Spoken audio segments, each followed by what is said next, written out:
على الناس زمان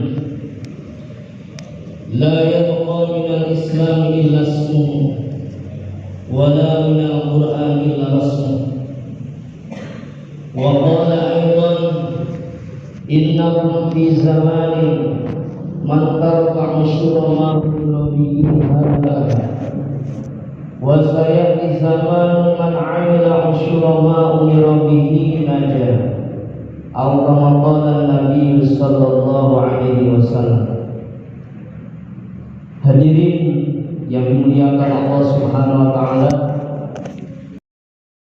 apa yang terjadi hari ini semua terjadi atas kehendak Allah Subhanahu wa taala. Apa yang sudah terjadi ini juga terjadi semua atas kehendak Allah Subhanahu wa taala. Bahkan apa yang akan terjadi sampai hari kiamat ini akan terjadi apabila berbarengan dengan kehendak Allah Subhanahu wa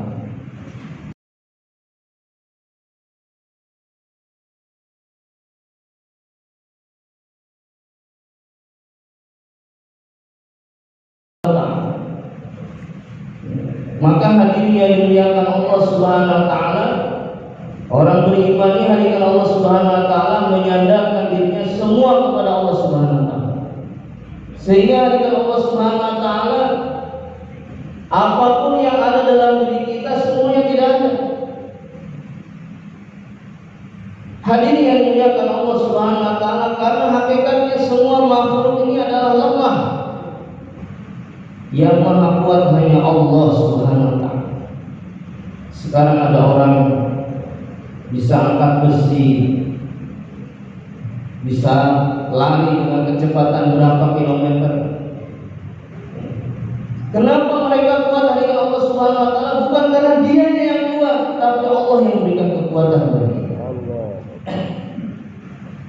Kadang-kadang dari Allah Subhanahu wa taala ketika kita melihat makhluk, kita lupa dengan siapa yang memberikan makhluk. Hadirin Allah Subhanahu wa taala, sekuat apapun orang yang kenal Allah Subhanahu wa taala, kalau Allah Subhanahu wa taala kasih penyakit stroke saja, jangan angkat besi hari ini, angkat tangan saja nggak bisa. Ini bukti hadirin Allah Subhanahu wa taala bahwa makhluk ini adalah lemah. Yang maha kuat hanya Allah Subhanahu wa taala. Maka hadirin Allah Subhanahu wa taala, manusia tidak berhak sombong di hadapan Allah Subhanahu wa taala dengan kekuatan. Dan Allah Subhanahu wa taala ceritakan orang-orang yang sombong di hadapan Allah, Allah hancurkan di dunia, apalagi di akhirat.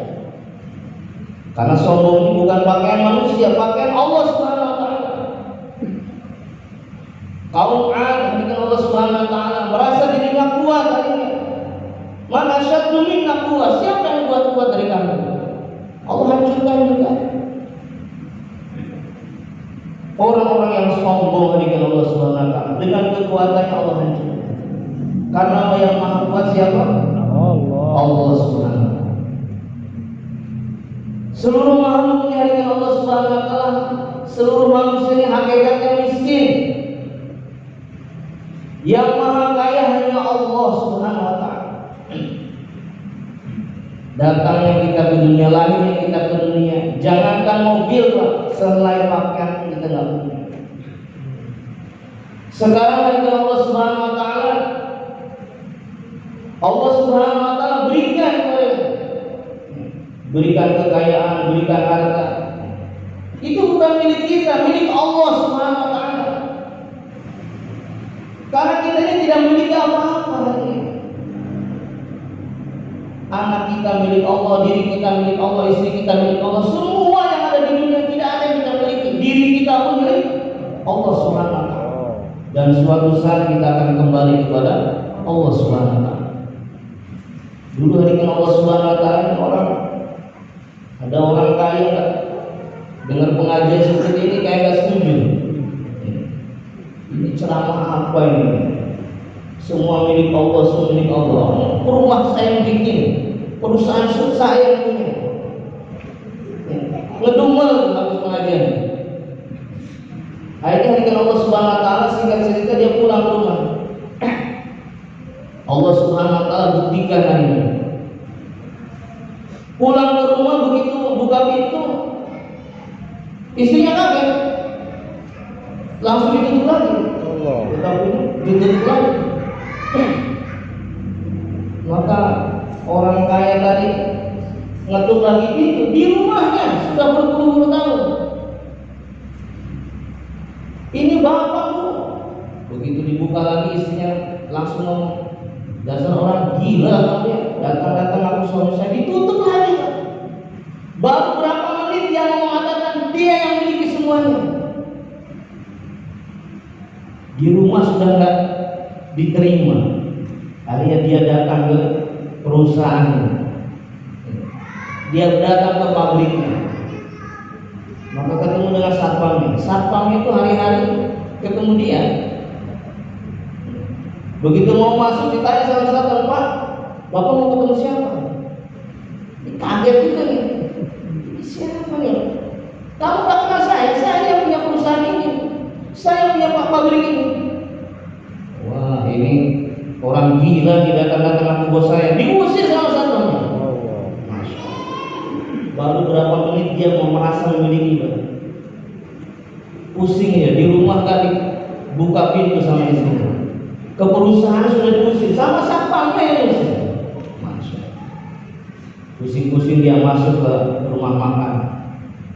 Begitu masuk rumah makan, namanya rumah makan biasanya ada tempat cuci tangan. Biasanya ada kacanya. Begitu cuci tangan, lihat kaca, innalillahi, pantesan istri saya nggak kenal dengan saya, pantesan satpam saya sudah nggak kenal dengan saya, wajah saya sudah berubah. Jadi hari ini Allah Subhanahu Wa Taala menghilangkan apa yang kita punya. Gak usah nunggu waktu, gak usah nunggu berjam-jam, gak usah dihilangkan, masih ada semuanya. Allah berubah saja muka kita, semua tidak ada yang kenal dengan kita. Maka hadirkan Allah Subhanahu Wa Taala. Orang kaya tidak berhak sombong dengan kekayaan, karena kekayaan milik siapa? Allah Subhanahu Wa Taala. Yang maha kaya hanya Allah Subhanahu Wa Taala. Begitu juga dengan Allah Subhanahu Wa Taala. Seluruh manusia ini hakikatnya bodoh. Yang maha pintar hanya Allah Subhanahu Wa Taala. Sekarang dengan Allah Subhanahu Wa Taala ada orang yang jadi profesor, jadi dokter, jadi insinyur, jadi guru, jadi ulama. Kenapa mereka pintarnya? Karena kasih ilmu sama Allah. Dan yang Allah Subhanahu Wa Taala berikan itu kepadanya sedikit saja. Wa ma utitu minal ilmi illa qalil, sedikit yang Allah berikan. Hadirkan Allah Subhanahu Wa Taala. Allah Subhanahu Wa Taala mampu. Orang yang tadinya pintar dalam segalanya, hafal segalanya, Allah putuskan satu syarat otaknya tadi. Jangankan ilmunya, dirinya pun sudah nggak kenal dengan diri. Maka hadirin yang dimuliakan Allah Subhanahu Wa Taala, inilah. Maka manusia yang hadirkan Allah Subhanahu Wa Taala tidak pernah sombong di hadapan Allah Subhanahu Wa Taala. Dengan kekuatannya, dengan kepintarannya, dengan kekayaannya, karena semuanya itu Allah Subhanahu Wa Taala. Yang memiliki semuanya, yang berkuasa semuanya adalah Allah Subhanahu Wa Taala. Hadirin yang dimuliakan Allah Subhanahu Wa Taala, ada satu kisah di zaman Nabi Musa alaihissalam. Nabi Musa ini Allah Subhanahu Wa Taala berikan gelar kalimullah. Kalau Allah bisa taklim, seorang nabi yang bisa berdialog langsung dengan Allah Subhanahu Wa Taala. Suatu ketika Nabi Musa alaihissalam akan bermunajat kepada Allah Subhanahu Wa Taala. Maka di tengah perjalanan Nabi bisa bertemu dengan orang pintar. Mohon maaf, saya bukan mau membedakan atau mengecilkan orang pintar. Rata-rata orang pintar dengan akal pikirannya.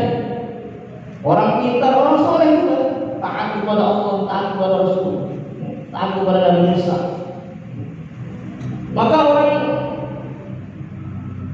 yang pintar tadi dia bertanya kepada Nabi Musa, wahai Nabi Musa, hendak kemana engkau? Maka kata Nabi Musa, aku akan bermunajat kepada Allah Subhanahu wa Ta'ala. Oh, kalau begitu tolong sampaikan kepada Allah. Pertanyaan saya, apakah saya nanti kalau saya mati masuk surga atau masuk neraka? Akhirnya hari Allah Subhanahu wa Ta'ala, Nabi Musa katakan, ya nanti saya sampaikan. Datang, jalan lagi Nabi Musa, ketemu dengan orang biasa, nggak pintar, orang biasa, sama-sama taat kepada Allah. Bertanya kepada Nabi Musa alaihissalam, wahai Nabi Musa, hendak kemana kau? Maka kata Nabi Musa, aku akan bermunajat kepada Allah Subhanahu wa Ta'ala. Oh, kalau begitu tolong sampaikan pertanyaan saya kepada Allah Subhanahu wa Ta'ala. Apakah nanti saya setelah mati ini saya masuk surga atau masuk neraka? Ini di luar nalar, di luar kekuasaan seorang nabi, karena hak milik Allah. Kata Nabi Musa, nanti saya sampaikan kepada Allah. Singkat cerita dengan Allah Subhanahu wa Ta'ala, setelah Nabi Musa alaihissalam bermunajat kepada Allah Subhanahu wa Ta'ala, disampaikanlah permohonan dan permintaan pertanyaan daripada kaumnya tadi. Di tengah perjalanan menuju pulang, maka Nabi Musa alaihissalam bertemu dengan kaumnya yang mau ibadah, mau sholat. Namanya orang mau sholat dulu. Kalau di India itu apa namanya? Lotak. Kayak teko tuh. Wudunya seperti itu, pakai lotak. Kan kalau lotak di atasnya gede, kalau keluarnya kan kecil. Setelah wudu, maka kaumnya itu sholat. Maka setelah wudu sholat, Nabi Musa alaihissalam melihat ada seekor harimau masuk ke lotak tadi, jaring tadi. Masuk dari lubang yang besar, keluar dari yang kecil. Allah. Masya Allah. Harimau bisa masuk ke jaring tadi, luar biasa. Ini bukti kekuasaan Allah Subhanahu wa Ta'ala. Maka hari Allah Subhanahu wa Ta'ala, Nabi Musa alaihissalam pertama yang ketemu dengan orang pintar tadi. Orang pintar tadi ketika ditanya, wahai Nabi Musa, bagaimana jawaban Allah Subhanahu wa Ta'ala tentang pertanyaan saya? Kata Nabi Musa alaihissalam, jawabannya sudah ada. Tapi saya mau cerita dulu. Tadi saya setelah bermunajat kepada Allah Subhanahu wa Ta'ala, saya bertemu dengan kaum saya, mau ibadah, mau sholat. Diceritakan kejadian tadi. Apa katanya? Kata orang pintar tadi, wahai Nabi Musa, mana mungkin, ya? Mana mungkin harimau bisa masuk ke cerek, ke otak? Harimau kan besar, otaknya pakai otak, pakai logika, nggak pakai keyakinan. Nggak mungkin harimau bisa masuk.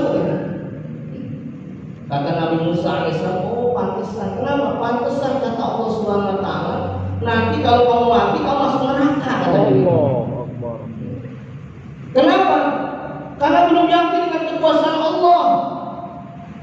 Kamu yang menyampaikan seorang nabi tidak dipercaya, ya. Tidak yakin dengan kekuasaan Allah Subhanahu wa Ta'ala. Makanya kan Allah Subhanahu wa Ta'ala cacat dalam yakin seperti itu. Datang lagi ke Nabi Musa alaihissalam, jalan lagi, datang ke orang yang satu, orang yang biasa, nggak terlalu pintar tapi yakin kuat. Ketika orang yang saat yang keduanya bertanya lagi, wahai Nabi Musa, bagaimana pertanyaan Allah Subhanahu wa Ta'ala? Jawaban saya atas pertanyaan. Jawabannya Allah Subhanahu wa Ta'ala atas pertanyaan saya. Maka kata Nabi Musa alaihissalam, jawabannya sudah ada. Nanti saya cerita dulu. Diceritakan seperti tadi. Maka apa kata kaum yang kedua itu? Wahai Nabi Musa, jangankan seperti tadi, lebih dari itu saya lihat. Karena bagi Allah tidak ada yang tidak mungkin hanya. Maka kata Nabi Musa alaihissalam, betul. Pantesan Allah Subhanahu wa taala jawab pertanyaan kau nanti setelah mati akan masuk ke dalam surga Allah Subhanahu. Maka hadirin yang dimuliakan Allah Subhanahu wa taala, ini tentang keyakinan kan? Tentang masalah yakin dan tidak yakin kepada Allah Subhanahu wa taala. Bukan masalah taat dan tidak taat. Maka hadirin Allah Subhanahu wa taala, kalau orang cacat dalam yakin, cacat dalam imannya, tidak ada ampunannya. Inna Allah la yaghfiru an yushraka bihi wa yaghfiru ma duna dzalika liman yasha. Allah Subhanahu wa taala tidak akan mengampuni dosa syirik. Tetapi Allah Subhanahu wa taala mengampuni dosa selain syirik bagi siapa yang mengenal. Hadirin yang dimuliakan Allah Subhanahu wa taala, dalam ibadah kita ada cacat masih bisa ditambah. Sholat cacat bisa ditambah dengan sholat sunnah. Puasa cacat bisa ditambah dengan puasa sunnah. Zakat cacat bisa ditambah dengan sedekah. Haji cacat bisa ditambah dengan umrah. Tapi kalau iman kita cacat, menghadap Allah Subhanahu wa taala rangkas Allah. Maka hadirin yang dimuliakan Allah Subhanahu wa taala, usaha iman itu wajib, fardu ain. Maka hadirin Allah Subhanahu wa taala, kalau iman kita benar kepada Allah Subhanahu wa taala, sudah janji Allah Subhanahu wa taala, kita akan jadi raja-raja di surga Allah Subhanahu wa taala. Hadirin yang dimuliakan Allah Subhanahu wa taala, perkara iman ini hadirin Allah Subhanahu wa taala perkara yang menafikan. Orang beriman hadirin Allah Subhanahu wa taala bukan orang yang yakin dengan yang apa. Kalau orang yakin dengan yang apa, orang kafir juga yakin. Kalau saya kerja dapat uang, kalau nggak kerja gimana saya dapat uang? Nah ini orang kafir. Orang kafir seperti ini. Sekarang ini hadirin Allah Subhanahu wa taala, keyakinan orang Islam hampir sama dengan keyakinan orang kafir. Fikirnya orang Islam sekarang hampir sama dengan fikirnya orang kafir.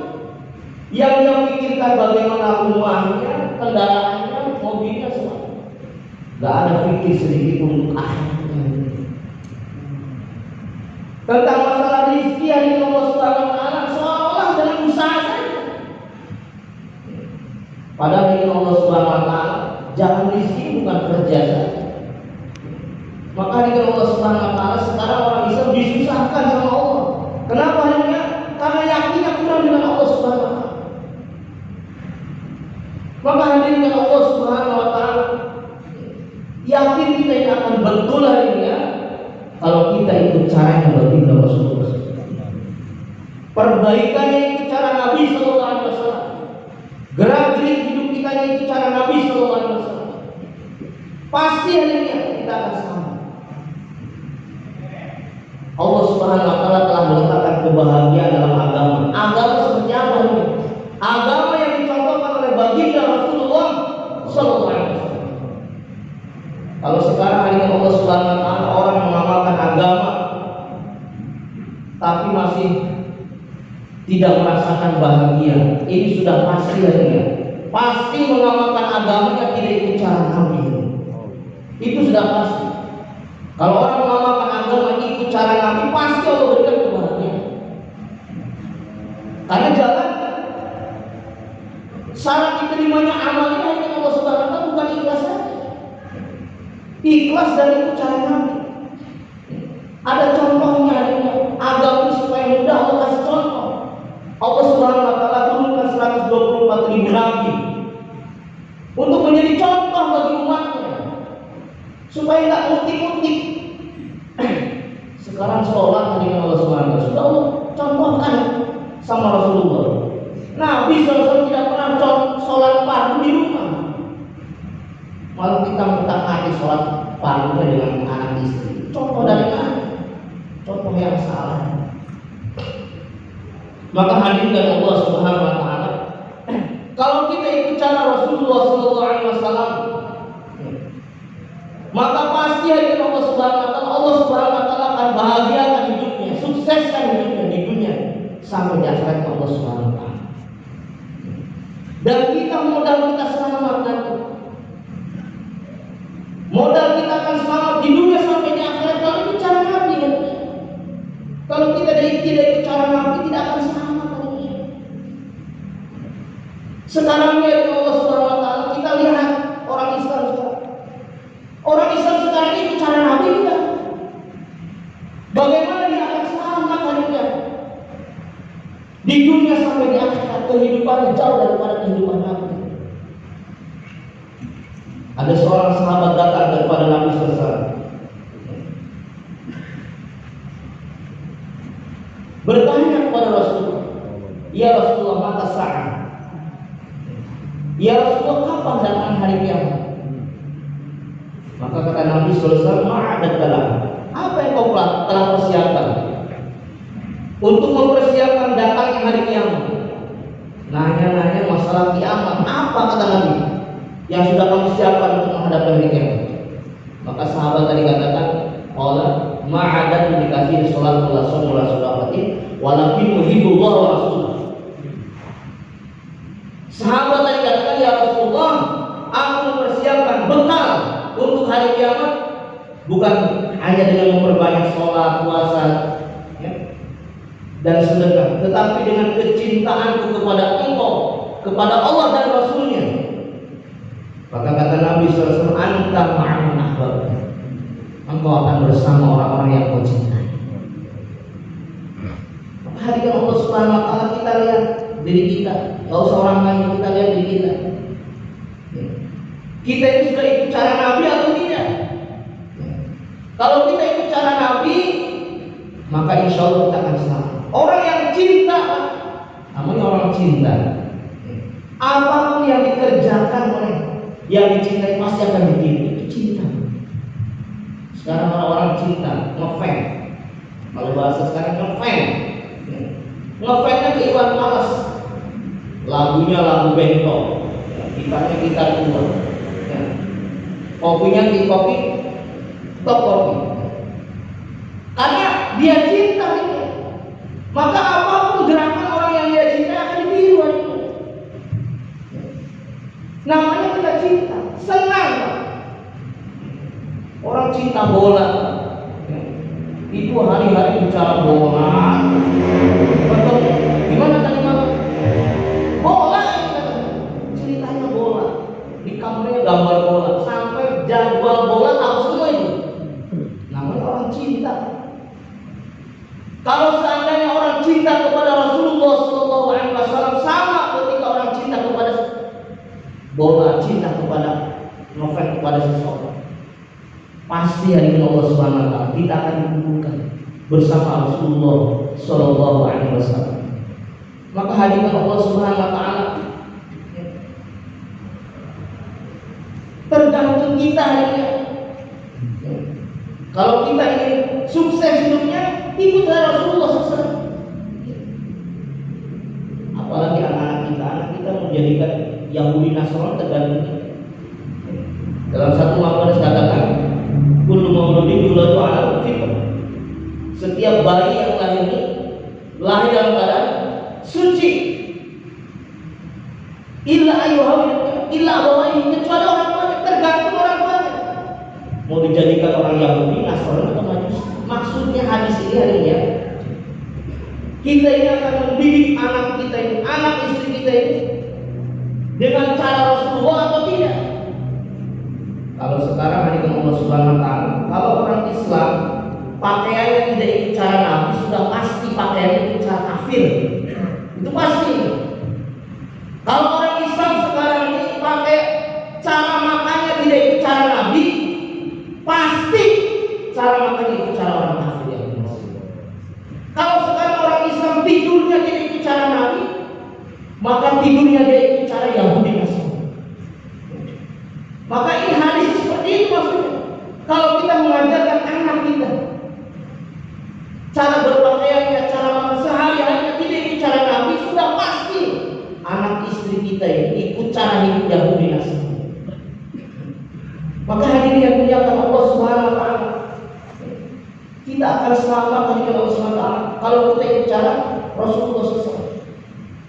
Dan hadirin yang dimuliakan Allah Subhanahu wa taala, tidak ada amalan yang lebih tinggi yang Allah Subhanahu wa taala perintahkan kecuali perintah sholat. Sholat ini hari Allah SWT sebagai hadiah. Hadiah buat umatnya Rasulullah SAW. Maka kalau kita ingin melihat agama seseorang, lihat dalam sholat. Kalau dia bisa menjaga sholatnya, pasti dia akan bisa menjaga amal yang lain. Bahkan ulama katakan kalau ingin melihat diri kita ini, derajat kita di sisi Allah, bergantung kita menempatkan sholat ini seperti apa. Kalau kita menempatkan sholat ini perkara yang penting, berarti kita ini orang yang penting di hadapan Allah SWT. Kalau kita dengan Allah Subhanahu Wa Taala orang yang acuh tak acuh dengan sholat, biasa-biasa saja dengan sholat, berarti orang biasa di hadapan Allah Subhanahu Wa Taala. Maka hadirin Allah Subhanahu Wa Taala, sholat ini hadirin Allah Subhanahu Wa Taala minimalnya sholat bisa mencegah perbuatan keji dan munkar, itu minimal sholat. Kalau kita sholatnya tidak bisa mencegah dengan perbuatan keji dan munkar, maka sholat kita ini hanya Allah Subhanahu Wa Taala bukan mendekatkan diri kepada Allah, tapi menjauhkan diri kepada Allah Subhanahu Wa Taala. Maksimalnya ini target sholat kita bisa menarik pertolongan Allah. Tapi hanya Allah Subhanahu Wa Taala sekarang kadang-kadang kita kayak seolah-olah gak butuh dengan Allah. Sahabat gak punya garam sholat. Sahabat butuh garam sholat. Kita ingin Allah Subhanahu Wa Taala, Allah kasih ujian, dikasih masalah berat. Beratnya kadang-kadang gak dihadapkan sama Allah. Masalah kita berat kenapa? Karena kita tidak minta kepada Allah. Kalau kita minta sama Allah, gak ada yang berat, mudah saja sama Allah. Maka hadirkan Allah Subhanahu Wa Taala. Maka sholat kita ini supaya diterima oleh Allah Subhanahu Wa Taala harus dengan ilmu. Sekarang itu Allah Subhanahu Wa Taala ada orang yang sholat 60 tahun, ibadah 60 tahun, tapi satu tidak diterima sama Allah. Apalagi kita orang-orang dakwah dinasihatkan oleh masyarakat kita, dekati ulama. Ada orang bodoh diampuni, jahil mah. Ya jahil tapi diampuni, tapi jahil yang tidak diampuni seperti kita. Kalau orang berdakwah jahil, banyak, nggak ada ulama.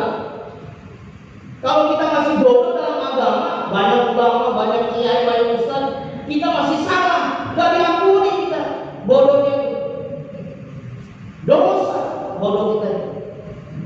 Maka hadirkan Allah Subhanahu Wa Taala. Kata Nabi Sallallahu Alaihi Wasallam, nanti pada hari akhir zaman saya akan zaman yafiruna alil ulama fuqaha. Saya talahum bi salah sebagainya. Nanti pada akhir zaman kata Nabi, akan datang satu zaman manusia ini lari daripada ulama dan fuqaha. Jauh dari ulama, jauh dari orang-orang ahli fikih. Fayabtaliyahum bi salah sebagainya. Maka Allah Subhanahu Wa Taala akan berikan 3 musibah. Yang pertama kata Nabi SAW, ketika orang sudah jauh dengan ulama, gak mau lagi dekat ulama, gak mau lagi nanya ke ulama. Sekarang orang nanya ke ulama, tapi bukan masalah agama, minta kaya, minta zikir. Coba nanya masalah hukum. Apalagi kita lagi keluar, masya Allah, sesuatu yang wajib. Kata Nabi SAW, ketika orang sudah jauh dari ulama, apalagi tidak ada rasa takzim kepada ulama. Kata Imam Syafi'i, kalau orang ingin anak turunnya jadi ulama, muliakan ulama, takzim kepada ulama. Jangan harap anak turunan kita jadi ulama, jadi orang alim, kalau kita tidak ada rasa takzim kepada ulama. Itu kata Imam Syafi'i.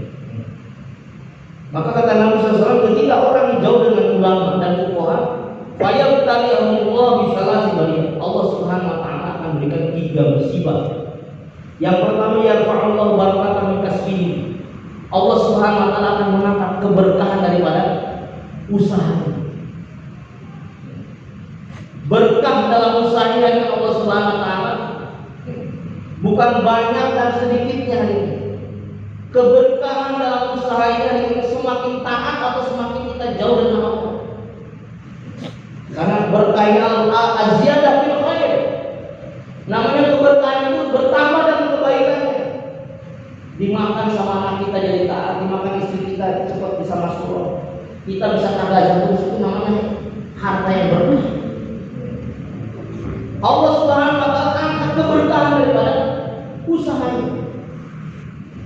Penghasilan banyak tapi kok kurang terus. Kok kita tambah jauh dengan Allah? Ini berarti kurang berkah. Orang tambah kaya bukan tambah senang, berarti kurang berkah juga. Jauh dengan kurang penyebab. Yang kedua, wa yusallitu sultanan zalim.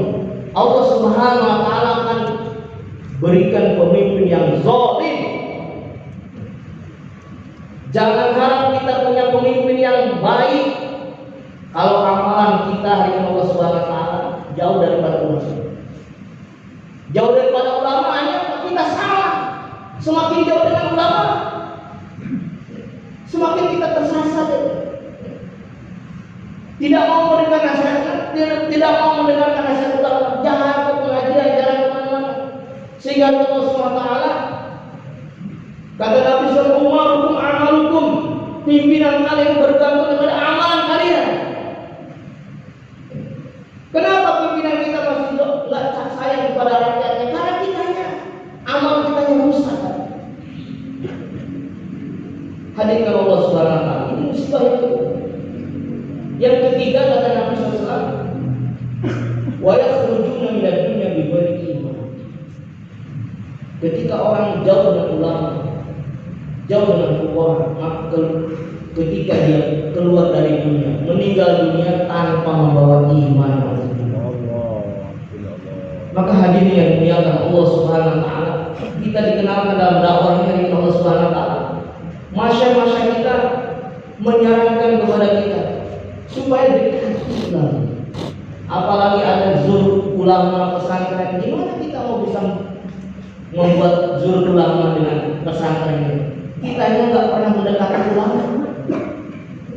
Kali modal kita. Ulama kalau sudah iya 80% kerja kita selesai. Kita disebut sesat karena kitanya kurang ikram untuk ulama. Hadirin yang dimuliakan Allah Subhanahu wa Ta'ala. Maka hadirin Allah Subhanahu wa Ta'ala, tidak ada cara lain. Ya. Kita yang akan Allah Subhanahu wa Ta'ala perbaiki hubungan kita dengan Allah, hubungan kita dengan manusia. Tidak ada cara lain untuk memperbaiki daripada keadaan umat ini. Keyakinan kita kepada Allah Subhanahu wa Ta'ala hanya dengan keluar di jalan Allah Subhanahu wa Ta'ala. Orang akan memperbaiki keyakinannya, ya. Tetapi dia tidak pernah keluar dari Allah Subhanahu wa Ta'ala, mustahil dia akan dapatkan itu keyakinan. Hanya belajar ilmu yakin saja. Kata Nabi sallallahu alaihi wasallam, "Awwal salahi hadhihi ummah bil yaqin wal zuhdi, wa awwal fasadiha bil bukhli wal amal." Awal perbaikan ini umat, baik umat dengan yakin dan zuhud. Keyakinannya betul kepada Allah Subhanahu wa Ta'ala. Zuhud bukan berarti tidak butuh dunia. Dia punya dunia, tapi dunianya tidak menghalanginya kerja di jalan Allah Subhanahu wa Ta'ala. Dunianya tidak menghalanginya untuk taat kepada Allah Subhanahu wa Ta'ala. Dunianya tidak menghalanginya untuk takazah agama. Ini namanya zuhud. Dan awal rusak dari umat dari Allah Subhanahu wa Ta'ala dengan sifat pelit dan aneh-aneh. Kenapa orang ini tidak mau belajar Allah Subhanahu wa Ta'ala? Orang pelit. Orang pelit hakikatnya. Coba kita hari ini Allah Subhanahu wa Ta'ala. Kita ini punya semuanya milik Allah, semua yang ngasih Allah. Kita makan makanan dari Allah, minum air dari Allah, nafas dari Allah, harta kita dari Allah. Allah minta sedikit. Dari waktu kita nih Allah minta sedikit saja. Kita nggak mau ngasih, orang pelit. Angan-angannya yang masuk surga, tetapi nggak mau jahadah di dunia ini. Maka hari Allah Subhanahu wa Ta'ala untuk menghilangkan sifat bakhil, tidak ada cara lain keluar dari Allah Subhanahu wa Ta'ala. Untuk menanamkan keyakinan kepada Allah Subhanahu wa Ta'ala dengan yang keluar dari Allah Subhanahu wa Ta'ala, baru tumbuh yakin.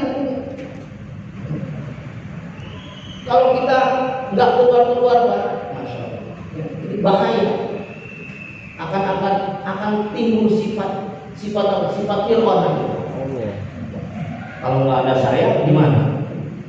Kalau nggak ada saya ngomongnya, nggak usah nggak ada saya, kamu mati saja sekalian.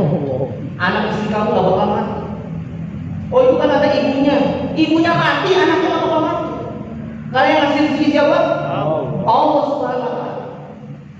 Hadirin yang dimuliakan Allah Subhanahu Wa Taala, janji Allah Subhanahu Wa Taala harta yang kita keluarkan dengan Allah Subhanahu Wa Taala, Allah akan ganti. Itu pasti hadirin. Cuma kadang-kadang kita nggak yakin saja. Bohong-bohongan kita ini. Kita ini korban bohong-bohongan. Sama kayak bapak ini. Bapak punya anak. Anak itu uangnya dari kita, jajannya kita yang ngasih. Ketika anak itu beli permen itu, bapaknya minta, Dek, bapak minta satu, Abi minta satu permennya. Itu anaknya itu, ya, kalau ngasih permen ke bapaknya satu, gimana perasaan kita?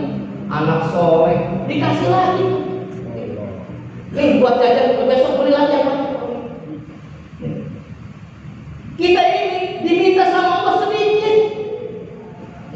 Dari sebulan paling 3 hari, setahun 40 hari, banyak di rumah.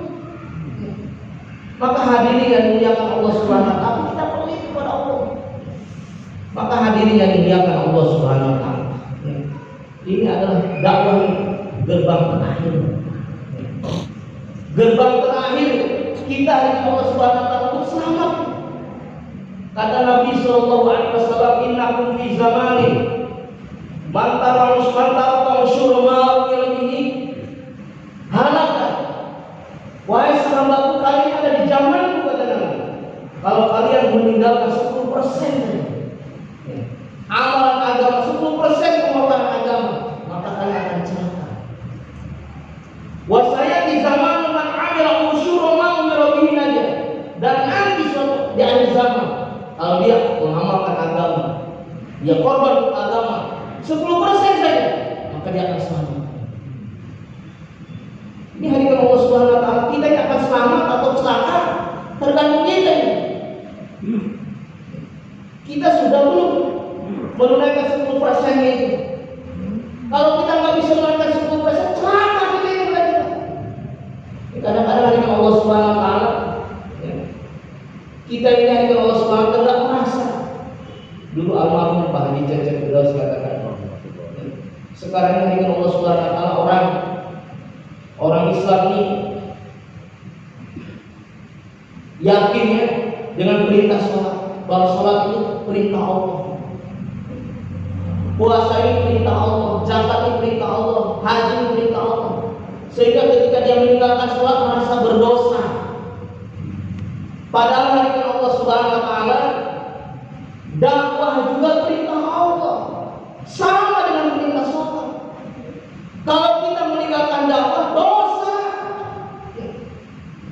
Maulana Zakaria rahmatullah alaih itu fadilah dakwah itu tabligh sekitar 60 ayat. Di dalam Al-Quran kata Maulana Yusuf rahmatullah alaih, kalau seandainya ini Al-Quran ditafsirkan, disambungkan dengan dakwah, semuanya nyambung kepada dakwah. Karena Al-Quran diturunkan pada orang dakwah. Maka hari Allah Subhanahu Wa Taala, Al-Quran tidak akan bisa dipahami kecuali orang-orang dakwah. Sekarang ini Allah Subhanahu Wa Taala banyak yang mempelajari Al-Quran tapi dia tidak dakwah, sehingga tidak memahami isi daripada Al-Quran. Haji hari Allah Subhanahu Wa Taala, perintah Allah Subhanahu Wa Taala. Tetapi hari Allah Subhanahu Wa Taala jarang orang tahu dengan haji itu. Haji itu amalan perempuan, Pak. Sofa, marwah, sofa itu amalan perempuan. Pengorbanan seperti Hajar radhiyallahu. Amalan laki-laki di mana? Di Arafah. Ketika haji wada, Nabi Sallallahu Alaihi Wasallam seumur hidupnya haji cuma satu kali, umrohnya cuma 4 kali. Di haji wada itu haji. Di haji wada itulah Nabi Sallallahu Alaihi Wasallam bayar 124.000 sahabat. Orang yang di depan Nabi sama yang paling ujung sama persis mendengarkan apa yang dikatakan oleh Rasulullah SAW. Kata Nabi SAW, hal balagh, apakah aku telah menyampaikan ini? Maka semua sahabat kata, qalu bala syahidna, benar ya Rasulullah, engkau telah menyampaikan dari saya. Maka kata Nabi SAW, falibal syahidul ghaib, maka hendaklah kalian yang hadir di sini sampaikan kepada yang tidak hadir. Maka hadirin Allah Subhanahu wa taala, 124.000 nabi, tidak ada yang ibadah terus. Semuanya ahli dakwah. Maka hadirin yang dimuliakan Allah Subhanahu wa taala, Islam bisa tersebar ke seluruh dunia ini. Di bawah pengorbanan para sahabat. Kita ini hadirin Allah Subhanahu wa taala, sudah Allah berikan kenikmatan ini. Sudah Allah pilih dalam kerja dakwah. Dulu ada jemaah dikirim di daerah Kutub. Itu satu jemaah mimpi semua dengan sahabat. Bukan satu orang, satu jemaah mimpi dengan sahabat. Apa kata sahabat? Kerja kalian ini sama dengan kerja saya di zaman Nabi. Kerja kalian ini sama dengan kerja saya di zaman Nabi. Cuma bedanya sedikit. Kalau kami dulu sedikit makan, sedikit tidur. Sekarang aku sedikit makan, sedikit tidur. Bedanya sedikit saja. Kalau dulu sedikit makan, sekarang sedikit makan. Orang ini Allah Subhanahu wa taala di akhir zaman ini, dakwah ini gampang, enak, sudah dienakan, nggak mau juga, apalagi susah. Jadi sudah tidak ada keraguan lagi. Maulana Ilyas Rahmatullah Alaih ini sudah dikabulkan semua doanya. Apa doanya Maulana Ilyas? Doanya Maulana Ilyas yang pertama, ya Allah, kesusahan yang kau berikan kepada sahabat, jangan kau berikan kepada umat ini. Kesusahan yang kau berikan kepada sahabat, jangan kau berikan kepada umat ini. Karena sudah tahu keimanan umat akhir zaman ini. Dan sekarang sudah terbukti, kita nggak ada orang 4 bulan tambah kurus, nggak ada tambah gemuk. Tambah lebarnya, tambah tinggi, malah tambah gemuk. Allah membiarkan. Ini berkah dakwah namanya. Ini doa yang kedua. Doa ya Allah, orang-orang yang sungguh-sungguh dalam kerja dakwah, hantarkan dia ke penjuru-penjuru dunia dengan asbab maupun tanpa asbab. 80% Pak ahbab itu kerjanya nggak jelas. Itu 80% Pak. Di seluruh dunia Pak. Memang di zaman Nabi itu seperti itu. Ya. Sahabat Nabi itu ciri-ciri sahabat Nabi, pengikut Nabi, orang-orang lemah, orang-orang kaya sedikit saja. Dan ini sudah dibuktikan, orang miskin bisa melindungi. Waktu itu banyak orang Jawa, bang mau kemana? Pakai tongkat, selalu cekrek, mau ke Jepang. Dalam logika kita harusnya ke Jepang orang kaya, gitu kan? Orang yang sungguh-sungguh dalam kerja dakwah pasti Pak. Kenapa kita nggak diberangkatkan? Berarti nggak sungguh-sungguh Pak. Saya waktu di Kebun itu kalau sebelum ke India, kalau orang lama ini belum ke IPB, berarti itu amalan rusak. Kalau amalnya benar nggak mungkin nggak diberangkatkan. Karena kekuatan dakwah itu bukan dalam kekuatan duit. Kalau orang duit yang punya duit bisa berangkat ke IPB, orang-orang kaya sudah berangkat semua. Kekuatan amal itu. Tambah lagi kalau orang lama belum ke IPB seperti perawan tua, nggak laku katanya. Masya Allah. Makanya kalau Allah Subhanahu wa taala, kita lihat orang-orang yang sudah lama dalam dakwah banyak nangis Pak. Ya. Kalau kita bersyukur ke masya-masya kita. Ya.